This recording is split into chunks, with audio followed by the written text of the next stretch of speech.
संसार में प्रचलित सभी धर्म गीता की दूरस्थ प्रतिध्वनि मात्र हैं। भगवान महावीर, भगवान गौतम बुद्ध, गुरु नानक, कबीर इत्यादि के श्रद्धापूरित तप सिद्धांतों की उच्चतम अभिव्यक्ति गीता है। गीता के वे ही कैसेट सुमन आप सबके समक्ष आत्मदर्शनार्थ प्रस्तुत हैं।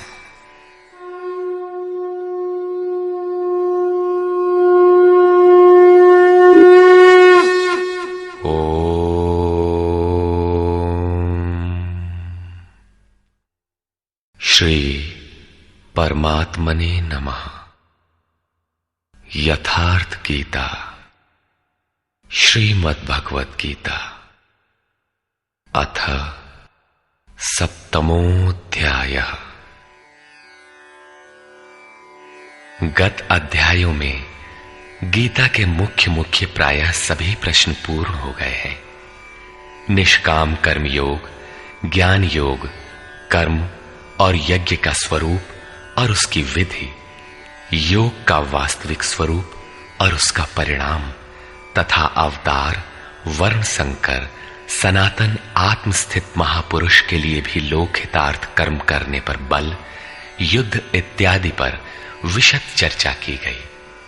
अगले अध्यायों में योगेश्वर श्री कृष्ण ने इन्हीं से संदर्भित अनेक पूरक प्रश्नों को लिया है, जिनका समाधान तथा अनुष्ठान आराधना में सहायक सिद्ध होगा। छठे अध्याय के अंतिम श्लोक में योगेश्वर ने यह कहकर प्रश्न का स्वयं बीजारोपण कर दिया कि जो योगी मद्गतेनांतरात्मना, मुझ में अच्छी प्रकार स्थित अंतःकरण वाला है, उसे मैं अतिशय श्रेष्ठ योगी मानता हूं। परमात्मा में अच्छी प्रकार स्थिति क्या है? बहुत से योगी परमात्मा को प्राप्त तो होते हैं, फिर भी कहीं कोई कमी उन्हें खटकती है। लेश मात्र भी कसर न रह जाए, ऐसी अवस्था कब आएगी? संपूर्णता से परमात्मा की जानकारी कब आएगी, कब होती है? इस पर योगेश्वर श्री कृष्ण कहते हैं, श्री भगवान उवाच, मय्यासक्तमनाः पार्थ योगं युञ्जन्मदाश्रयः असंशयं समग्रं मां यथा ज्ञास्यसि तच्छृणु। पार्थ, तू मुझ में आसक्त हुए मन वाला, बाहरी नहीं अपितु मदाश्रय अर्थात मेरे परायण होकर योग में लगा हुआ, छोड़कर नहीं, मुझको जिस प्रकार संशय रहित जानेगा उसको सुन, जिसे जानने के पश्चात लेश मात्र भी संशय न रह जाए। विभूतियों की उस समग्र जानकारी पर पुनः बल देते हैं। ज्ञानम तेहं सविज्ञानम इदं वक्ष्याम्यशेषतः यज्ज्ञात्वा नेह भूयोऽन्यत् ज्ञातव्यमवशिष्यते। मैं तेरे लिए इस विज्ञान सहित ज्ञान को संपूर्णता से कहूंगा। पूर्ति काल में यज्ञ जिसकी सृष्टि करता है, उस अमृत तत्व की प्राप्ति के साथ मिलने वाली जानकारी का नाम ज्ञान है। परम तत्व परमात्मा की प्रत्यक्ष जानकारी का नाम ज्ञान है। महापुरुष को एक साथ सर्वत्र कार्य करने की जो क्षमता मिलती है, वो विज्ञान है। कैसे वो प्रभु एक साथ सबके हृदय में कार्य करता है, किस प्रकार वो उठाता, बैठाता और प्रकृति के द्वंद्व से निकालकर स्वरूप तक की दूरी तय करा लेता है, उनकी इस कार्य प्रणाली का नाम विज्ञान है। इस विज्ञान सहित ज्ञान को संपूर्णता से कहूंगा, जिसे जानकर, सुनकर नहीं, संसार में और कुछ भी जानने योग्य नहीं रह जाएगा। मानने वालों की संख्या बहुत कम है।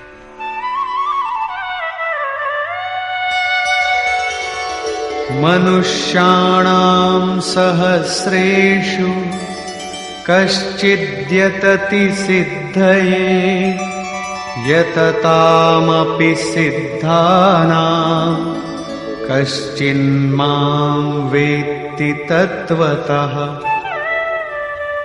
हजारों मनुष्यों में कोई ही मनुष्य मेरी प्राप्ति के लिए यत्न करता है, और उन यत्न करने वाले योगियों में भी कोई विरला ही पुरुष मुझे तत्व अर्थात साक्षात्कार के साथ जानता है।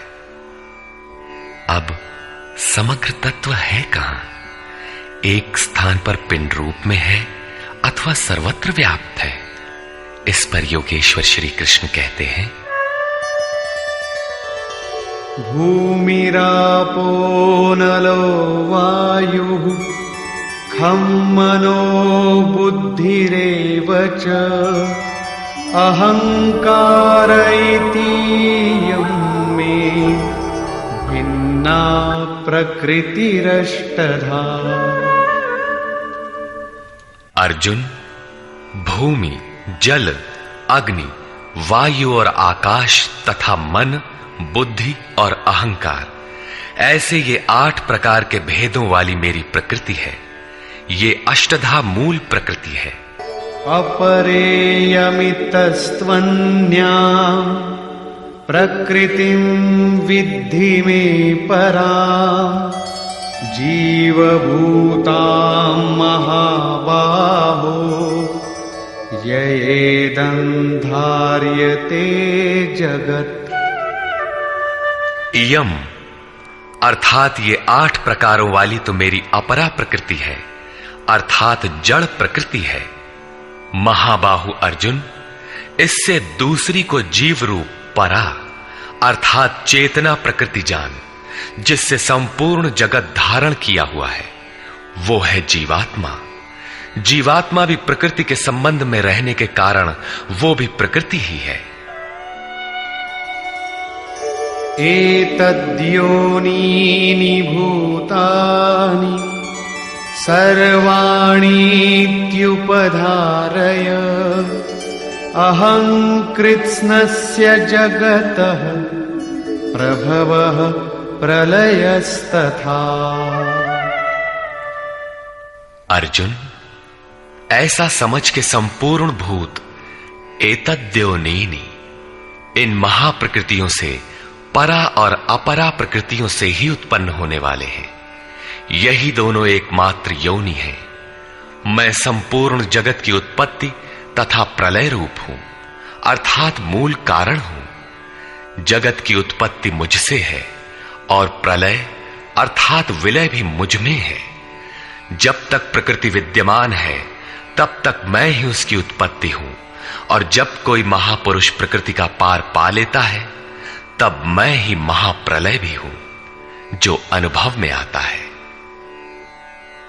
सृष्टि की उत्पत्ति और प्रलय के प्रश्न को मानव समाज ने कौतूहल से देखा है। विश्व के अनेक शास्त्रों में इसे किसी न किसी तरह समझने का प्रयास चला आ रहा है। कोई कहता है प्रलय में संसार डूब जाता है, तो किसी के अनुसार सूर्य इतना नीचे आ जाता है कि पृथ्वी जल जाती है। कोई इसी को कयामत कहता है कि इसी दिन सबका फैसला सुनाया जाता है, तो कोई नित्य प्रलय नैमित्तिक प्रलय की गणना में व्यस्त है। किंतु योगेश्वर श्री कृष्ण के अनुसार प्रकृति अनादि है, परिवर्तन होते रहे हैं, किंतु ये नष्ट कभी नहीं हुई। भारतीय धर्म ग्रंथों के अनुसार मनु ने प्रलय देखा था। इसके साथ 11 ऋषियों ने मत्स्य की सींग में नाव बांधकर हिमालय के एक उत्तुंग शिखर की शरण ली थी। लीलाकार श्री कृष्ण के उपदेशों एवं जीवन से संबंधित उनके समकालीन शास्त्र भागवत में मृकंड मुनि के पुत्र मार्कंडेय जी द्वारा प्रलय का आंखों देखा हाल प्रस्तुत है। वे हिमालय के उत्तर में पुष्पभद्रा नदी के किनारे रहते थे। भागवत के 12 स्कंद के 8वें और 9वें अध्याय के अनुसार शौनक आदि ऋषियों ने सूत जी से पूछा कि मार्कंडेय जी ने महाप्रलय में वट के पत्ते पर भगवान बाल मुकुंद के दर्शन किए थे, किंतु वे तो हमारे ही वंश के थे और हमसे कुछ ही समय पूर्व हुए थे। उनके जन्म के बाद न तो कोई प्रलय हुआ और न ही सृष्टि ही डूबी, सब कुछ यथावत है। तब उन्होंने कैसा प्रलय देखा? सूत जी ने बताया कि मार्कंडेय जी की प्रार्थना से प्रसन्न होकर नर नारायण ने उन्हें दर्शन दिया। मार्कंडेय जी ने कहा कि मैं आपकी वो माया देखना चाहता हूं जिससे प्रेरित होकर ये आत्मा अनंत योनियों में भ्रमण करता है। भगवान ने स्वीकार किया और एक दिन जब मुनि अपने आश्रम में भगवान के चिंतन में तन्मय हो रहे थे, तब उन्हें दिखाई पड़ा कि चारों ओर से समुद्र उमड़कर उनके ऊपर आ रहा है। उसमें मगर छलांगे लगा रहे थे। उनकी चपेट में ऋषि मार्कंडेय भी आ रहे थे। वे इधर उधर बचने के लिए भाग रहे थे। आकाश, सूर्य, पृथ्वी, चंद्रमा, स्वर्ग, ज्योतिष मंडल सभी उस समुद्र में डूब गए। इतने में मार्कंडेय जी को एक बरगद का पेड़ और उसके पत्ते पर एक शिशु दिखाई दिया। श्वास के साथ मार्कंडेय जी भी उस शिशु के उदर में चले गए और अपना आश्रम, सूर्य मंडल सहित सृष्टि को जीवित पाया और पुनः श्वास के साथ उस शिशु के उदर से वे बाहर आ गए। नेत्र खुलने पर मार्कंडेय ने अपने को उसी आश्रम में अपने ही आसन पर पाया। स्पष्ट है कि करोड़ों वर्ष के भजन के पश्चात उन मुनि ने ईश्वरीय दृश्य को अपने हृदय में देखा, अनुभव में देखा। बाहर सब कुछ ज्यों का त्यों था। अतः प्रलय योगी के हृदय में ईश्वर से मिलने वाली अनुभूति है। भजन की पूर्ति काल में योगी के हृदय में संसार का प्रवाह मिटकर अव्यक्त परमात्मा ही शेष बचता है। यही प्रलय है। बाहर प्रलय नहीं होता। महाप्रलय शरीर रहते ही अद्वैत की अनिर्वचनीय स्थिति है। यह क्रियात्मक है। केवल बुद्धि से निर्णय लेने वाले भ्रम का ही सृजन करते हैं, चाहे हम हों या आप। इसी पर आगे देखें।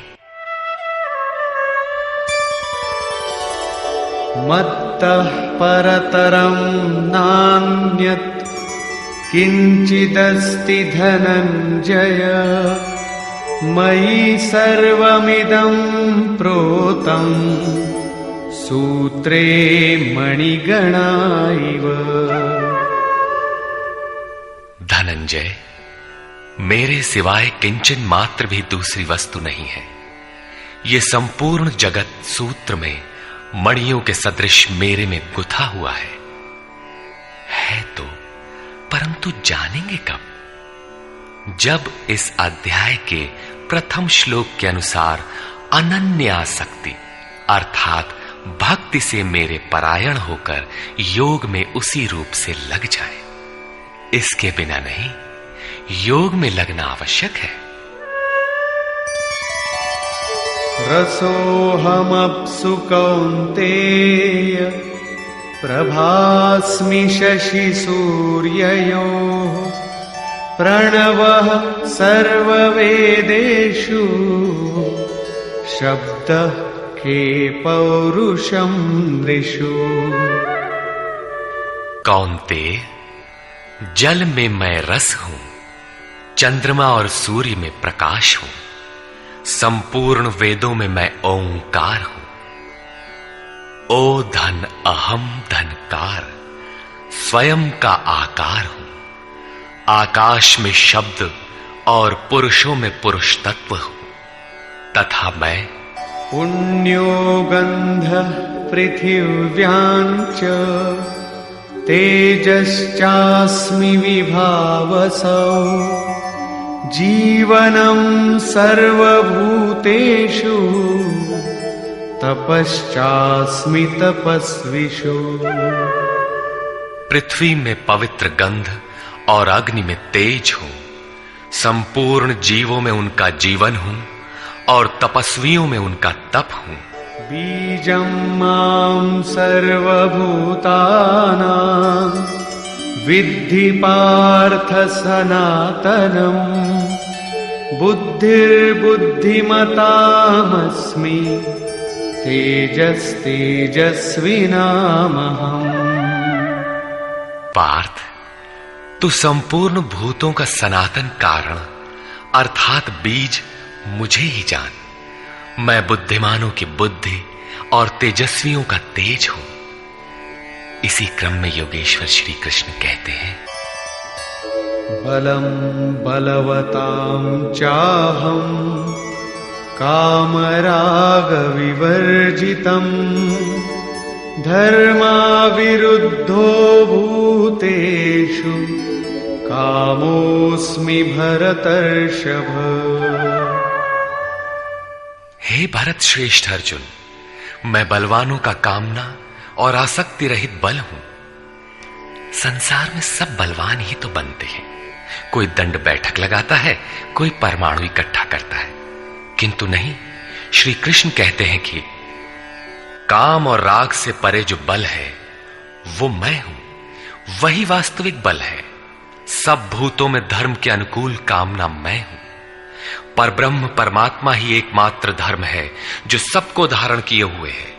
जो शाश्वत आत्मा है वही धर्म है। जो उससे अविरोध रखने वाली कामना है मैं हूं। आगे भी श्री कृष्ण ने कहा कि अर्जुन, मेरी प्राप्ति के लिए इच्छा कर। सब कामनाएं तो वर्जित हैं, किंतु उस परमात्मा को पाने की कामना आवश्यक है, अन्यथा आप साधन कर्म में प्रवृत्त नहीं होंगे। ऐसी कामना भी मेरी ही देन है। ये चैव सात्विका भावा राजसास्तामसाश्च ये मत्त एवेति तान् विद्धि नत्वहं तेषु ते मयि। और भी जो सत्व गुण से उत्पन्न होने वाले भाव हैं, जो रजोगुण और तमोगुण से उत्पन्न होने वाले भाव हैं, उन सब को तुम मुझसे ही उत्पन्न होने वाले हैं ऐसा जान।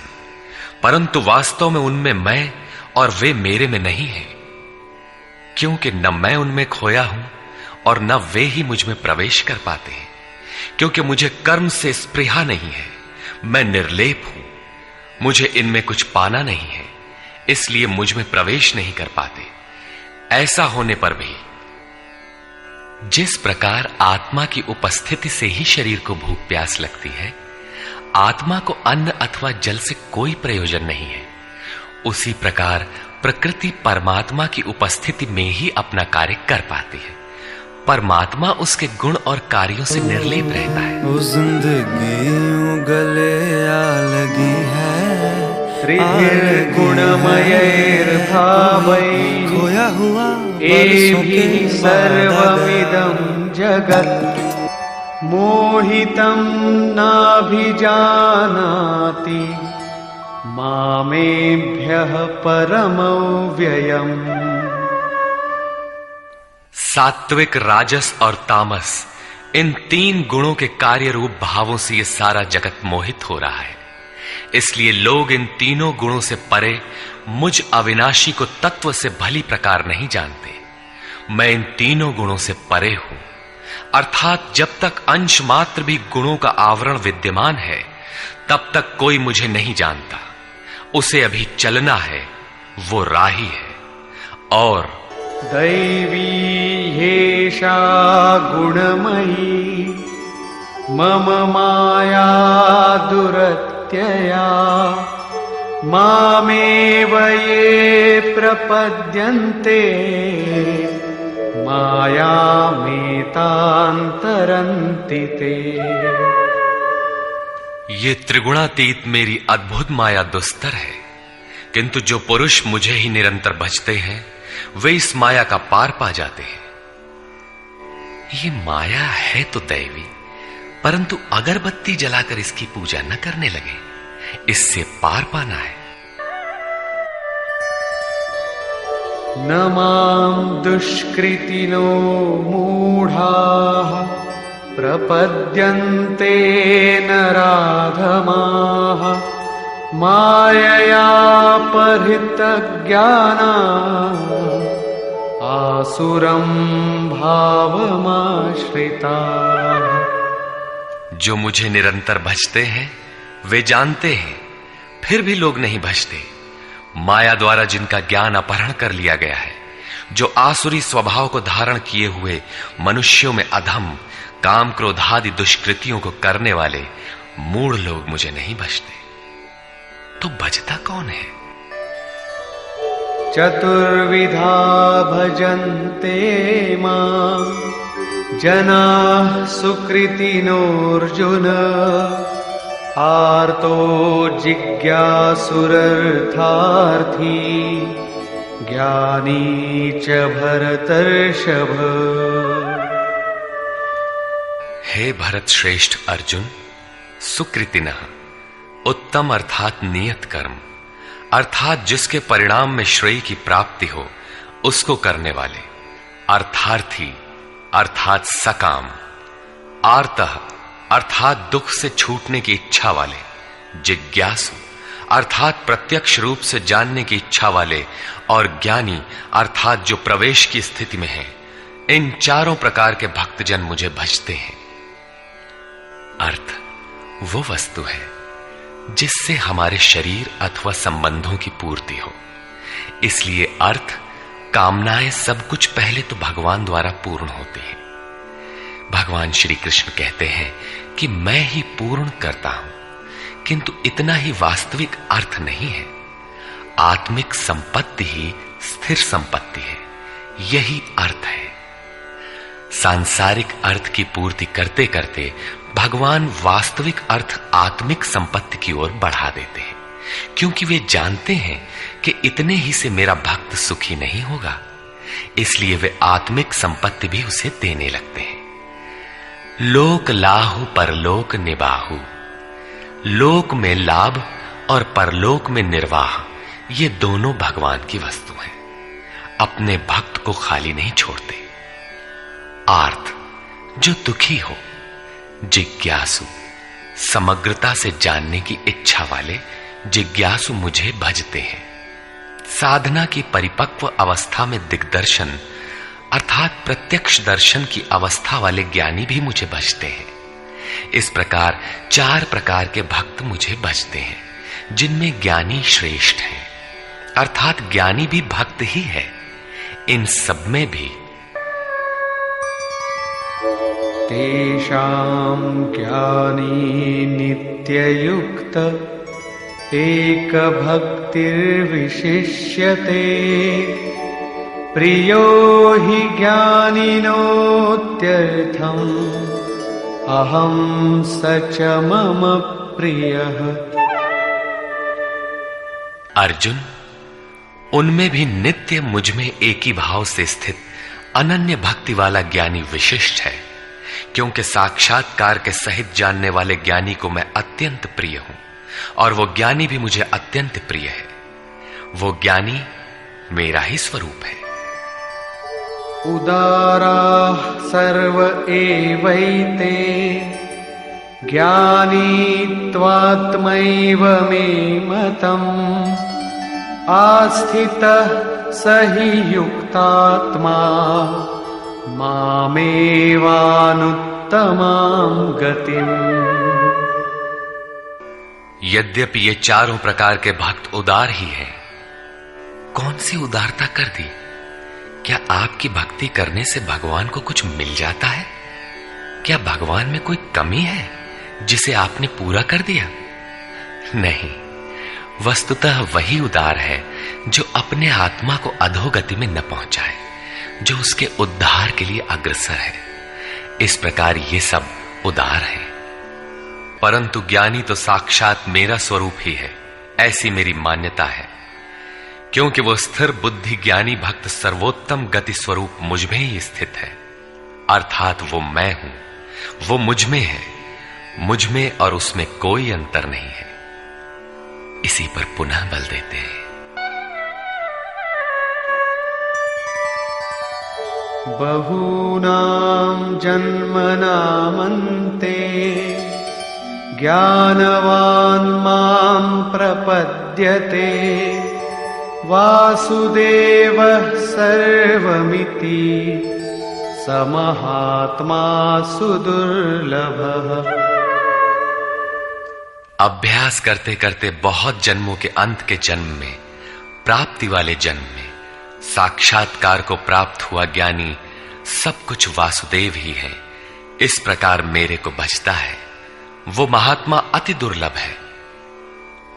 वो किसी वासुदेव की प्रतिमा नहीं गढ़वाता, बल्कि अपने भीतर ही उस परम देव का वास पाता है। उसी ज्ञानी महात्मा को श्री कृष्ण तत्वदर्शी भी कहते हैं। इन्हीं महापुरुषों से बाहर समाज में कल्याण संभव है। इस प्रकार के प्रत्यक्ष तत्वदर्शी महापुरुष श्री कृष्ण के शब्दों में अति दुर्लभ है। जब श्रेय और प्रेय अर्थात मुक्ति और भोग दोनों ही भगवान से मिलते हैं, तब तो सभी को एकमात्र भगवान का भजन करना चाहिए। फिर भी लोग उन्हें नहीं भजते। क्यों? श्री कृष्ण के ही शब्दों में, कामैस्तैस्तैर्हितज्ञानाः प्रपद्यन्तेऽन्यदेवताः तन्तन्नियममास्थाय प्रकृत्या नियताः स्वया। वो तत्वदर्शी महात्मा अथवा परमात्मा ही सब कुछ है। लोग ऐसा समझ नहीं पाते, क्योंकि भोगों की कामनाओं द्वारा लोगों का विवेक अपहरण कर लिया गया है। इसलिए वे अपनी प्रकृति अर्थात जन्म जन्मांतरों से अर्जित संस्कारों के स्वभाव से प्रेरित होकर मुझ परमात्मा से भिन्न अन्य देवताओं और उनके लिए प्रचलित नियमों की शरण लेते हैं। यहां अन्य देवता का प्रसंग पहली बार आया है। यो यो यां यां तनुं भक्तः श्रद्धयार्चितुमिच्छति तस्य तस्याचलां श्रद्धां तामेव विदधाम्यहम्। जो जो सकामी भक्त जिस जिस देवता के स्वरूप को श्रद्धा से पूजना चाहता है, मैं उसी ही देवता के प्रति उसकी श्रद्धा को स्थिर करता हूं। मैं स्थिर करता हूं, क्योंकि देवता नाम की कोई वस्तु होती तब तो वो देवता ही श्रद्धा को स्थिर करता। सतया श्रद्धया युक्तः तस्याराधनमीहते लभते च ततः कामान् मयैव विहितान् हितान्। वो पुरुष उस श्रद्धा से युक्त होकर उस देव विग्रह के पूजन में तत्पर होता है और उस देवता के माध्यम से मेरे ही द्वारा निर्मित उन इच्छित भोगों को निसंदेह प्राप्त होता है। भोग कौन देता है? मैं ही देता हूं। उसकी श्रद्धा का परिणाम है भोग, न कि किसी देवता की देन।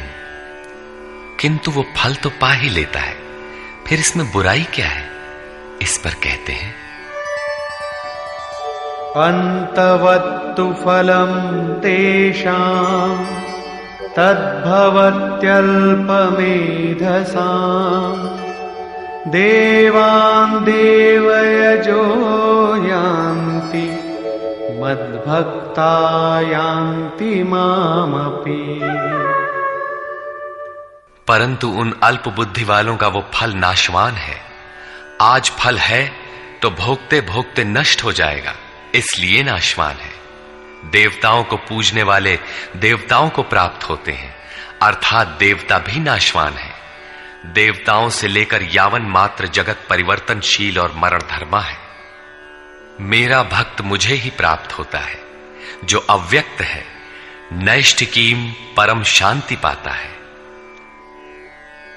देवता हृदय के अंतराल में परम देव परमात्मा के देवत्व को अर्जित कराने वाले सद्गुणों का नाम है। थी तो ये अंदर की वस्तु, किंतु कालांतर में लोगों ने भीतर की वस्तु को बाहर देखना प्रारंभ कर दिया। मूर्तियां गढ़ ली, कर्मकांड रच डाले और वास्तविकता से दूर खड़े हो गए। श्री कृष्ण ने इस भ्रांति का निराकरण उपर्युक्त 4 श्लोकों में किया।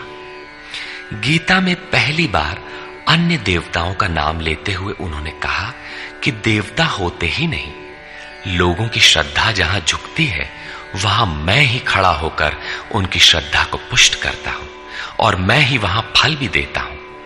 वो फल भी नश्वर है, फल नष्ट हो जाते हैं, देवता नष्ट हो जाते हैं और देवताओं को पूजने वाला भी नष्ट हो जाता है। जिनका विवेक नष्ट हो गया है वे मूढ़ बुद्धि ही अन्य देवताओं को पूजते हैं। श्री कृष्ण तो यहां तक कहते हैं कि अन्य देवताओं को पूजने का विधान ही अयुक्ति संगत है।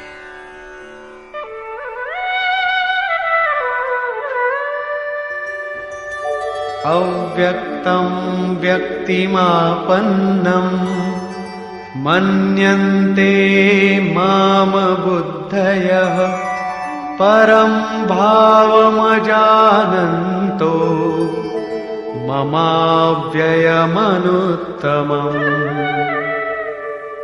यद्यपि जब देवताओं के नाम पर देवता नाम की कोई वस्तु है ही नहीं, जो फल मिलता है वो भी नाशवान है, फिर भी सब लोग मेरा भजन नहीं करते, क्योंकि बुद्धिहीन पुरुष अर्थात कामनाओं द्वारा जिनका ज्ञान अपहृत हो गया है वे मेरे सर्वोत्तम, अविनाशी और परम प्रभाव को भली प्रकार नहीं जानते।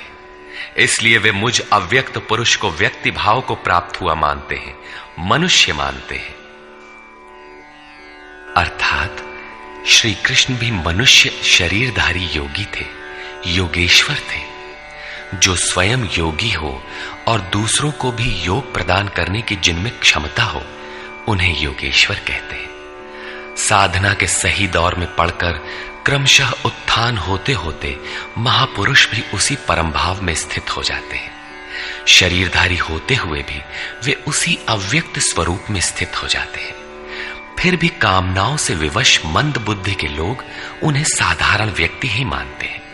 वे सोचते हैं कि हमारी ही तरह तो ये भी पैदा हुए हैं, भगवान कैसे हो सकते हैं। उन बेचारों का दोष भी क्या है, दृष्टिपात करते हैं तो शरीर ही दिखाई पड़ता है। वे महापुरुष के वास्तविक स्वरूप को देख क्यों नहीं पाते। इस पर योगेश्वर श्री कृष्ण से ही सुने। नाहं प्रकाश सर्वस्य योगमाया समावृतः मूढ़ोऽयं नाभिजानाति लोको मामजमव्ययम्। सामान्य मनुष्य के लिए माया एक पर्दा है जिसके द्वारा परमात्मा सर्वथा छिपा है। योग साधना समझकर वो इसमें प्रवृत्त होता है। इसके पश्चात योग माया अर्थात योग क्रिया भी एक आवरण ही है। योग का अनुष्ठान करते करते उसकी पराकाष्ठा योगारूढ़ता आ जाने पर वो छिपा हुआ परमात्मा विदित होता है। योगेश्वर कहते हैं कि मैं अपनी योग माया से ढका हुआ हूं। केवल योग की परिपक्व अवस्था वाले ही मुझे यथार्थ देख सकते हैं। मैं सबके लिए प्रत्यक्ष नहीं हूं। इसलिए ये अज्ञानी मनुष्य मुझ जन्म रहित अर्थात जिसे अब जन्म नहीं लेना है, अविनाशी अर्थात जिसका नाश नहीं होना है, अव्यक्त स्वरूप अर्थात जिसे पुनः व्यक्त नहीं होना है को नहीं जानता। अर्जुन भी श्री कृष्ण को अपनी ही तरह मनुष्य मानता था। आगे उन्होंने दृष्टि दिया तो अर्जुन गिड़गिड़ाने लगा, प्रार्थना करने लगा। वस्तुतः अव्यक्त स्थित महापुरुष को पहचानने में हम लोग प्रायः अंधे ही हैं। आगे कहते हैं, वेदाहं समतीतानि वर्तमानानि चार्जुन भविष्याणि च भूतानि मां तु वेद न कश्चन। अर्जुन, मैं अतीत, वर्तमान और भविष्य में होने वाले संपूर्ण प्राणियों को जानता हूं, परंतु मुझे कोई नहीं जानता। क्यों नहीं जान पाता? इच्छा द्वेष समुत्थेन द्वंद्व मोहेन भारत सर्वभूतानि सम्मोहम् सर्गे यान्ति परन्तप। भरतवंशी अर्जुन, इच्छा और द्वेष अर्थात राग द्वेषादि द्वंद्व के मोह से संसार के संपूर्ण प्राणी अत्यंत मोह को प्राप्त हो रहे हैं, इसलिए मुझे नहीं जान पाते। तो क्या कोई जानेगा ही नहीं? योगेश्वर श्री कृष्ण कहते हैं, येषां त्वन्तगतं पापं जनानां पुण्यकर्मणां ते द्वन्द्वमोह निर्मुक्ता भजन्ते मां दृढ़व्रताः। परंतु पुण्य कर्म अर्थात जो संस्कृति का अंत करने वाला है, जिसका नाम कार्यम कर्म, नियत कर्म, यज्ञ की प्रक्रिया कहकर बारंबार समझाया है, उस कर्म को करने वाले जिन भक्तों का पाप नष्ट हो गया है, वे राग द्वेषादि द्वंद्व के मोह से भली प्रकार मुक्त होकर व्रत में दृढ़ रहकर मुझे भजते हैं। किस लिए भजते हैं? जरामरण मोक्षाय मामाश्रित्य यतन्ति ये ते ब्रह्म तद्विदु कृत्स्नम् अध्यात्मं कर्म चाखिलम्। जो मेरी शरण होकर जरा और मरण से मुक्ति पाने के लिए प्रयत्न करते हैं, वे पुरुष उस ब्रह्म को, संपूर्ण अध्यात्म को और संपूर्ण कर्म को जानते हैं, और इसी क्रम में साधिभूताधिदैवं मां साधियज्ञं च ये विदुः प्रयाणकालेऽपि च मां ते विदुर्युक्तचेतसः।